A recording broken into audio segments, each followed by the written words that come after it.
প্রিয় দর্শক, আবার একটা খুবই গুরুত্বপূর্ণ ডিফেন্স আপডেট নিয়ে চলে এলাম আপনাদের কাছে। চীন ও পাকিস্তান কি একসাথে ভারতের আকাশে চ্যালেঞ্জ জানাচ্ছে? আর ভারত কি তার নিজস্ব হাইপারসনিক অস্ত্র দিয়ে এই চ্যালেঞ্জের জবাব দিতে প্রস্তুত?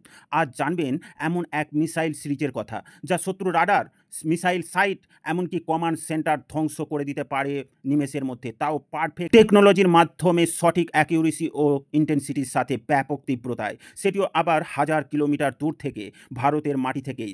স্ক্রিনে দেখুন, সংবাদ মাধ্যমে এ বিষয়ে খুবই গুরুত্বপূর্ণ নিউজ প্রকাশিত হয়েছে। ভারতীয় বায়ুসেনা আইএএফ অর্থাৎ ইন্ডিয়ান এয়ারফোর্স, ডিআরডিও অর্থাৎ defence research and development organisation দ্রুত রুদ্রম 2 এবং রুদ্রম 3 মিসাইলের ট্রায়াল শেষ করার জন্য চাপ দিচ্ছে। এই দুই আধুনিক air to surface anti radiation missile SU-30 MKI, Tejas MK-1A এবং জাগুয়ার দারিন 3 এর মতো আধুনিক যুদ্ধবিমানে যুক্ত হবে। রেঞ্জ রুদ্রম 2 এর হবে 300 থেকে 350 কিলোমিটার, আর রুদ্রম 3 এর হবে 500 থেকে 550 কিলোমিটার। সেটিও হাইপারসনিক স্পিডে, যা পাকিস্তান ও চীনের বুকে ভয় ধরাতে যথেষ্ট। শত্রু radar, communication system, air defence সিস্টেমে ধ্বংস করতে সক্ষম এই মিসাইল, যা দেখি অন্য মিসাইল থেকে একে আলাদা করে রেখেছে। ভারতের এই আত্মনির্ভর ডিফেন্স প্রজেক্ট আসছে এক জটিল ভূ রাজনৈতিক প্রেক্ষাপটে। চীন LAC আবার HQ-9 এবং S-300 এর মতো উন্নত এয়ার ডিফেন্স সিস্টেমের মোতায়েন করে রেখেছে ভারতীয় সীমান্তে। এছাড়া একাধিক ভিন্ন ভিন্ন রাডারের সমন্বয়ে integrated air defence system network, যার মাধ্যমে রয়েছে লো ফ্রিকোয়েন্সি রাডার, যা স্টেলথ এয়ারক্রাফট শনাক্ত করতে পারে।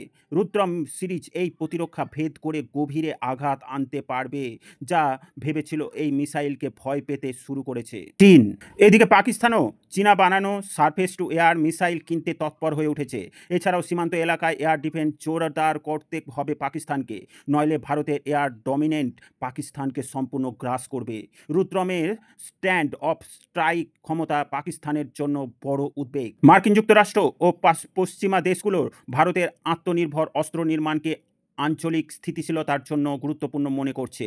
চীন এই মিসাইল উন্নয়নকে স্ট্র্যাটেজিক ব্যালেন্সের জন্য হুমকি হিসেবে তুলে ধরতে পারে আন্তর্জাতিক ফোরামে।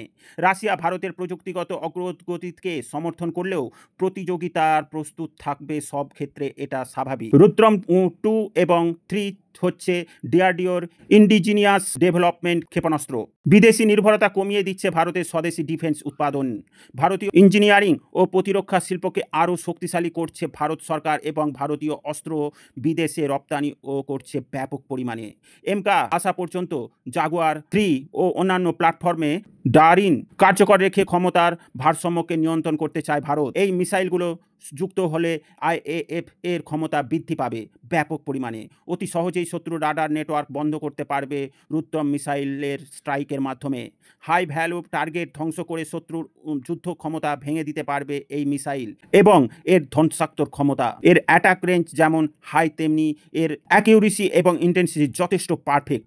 ভারতীয় আকাশসীমা কৌশলগত ঘাঁটি সুরক্ষিত রাখতে পারবে এই মিসাইল। তাই ভারতের শত্রু দেশ ভারতকে আক্রমণ করার আগে 10 বার ভাবতে বাধ্য হবে এই মিসাইলের জন্য। উচ্চতা থেকে সমুদ্রপথ সব জায়গায় ব্যবহৃত হবে এই মিসাইল, যার ভারতীয় আন্তরিক সুরক্ষাকে সুরক্ষিত করতে যথেষ্ট ভূমিকা পালন করবে। যদি চীন ও পাকিস্তান ভেবেছিল ভারত শুধুই প্রতিরক্ষায় থাকবে, তবে রুদ্রম 2 এবং 3 সেই ধারণা ভেঙে দেবে। এটি শুধু একটি মিসাইল নয়, এটি ভারতের কৌশলগত বার্তা যে আকাশে মাটিতে ভারতের আঘাত অপ্রতিরোধ্য।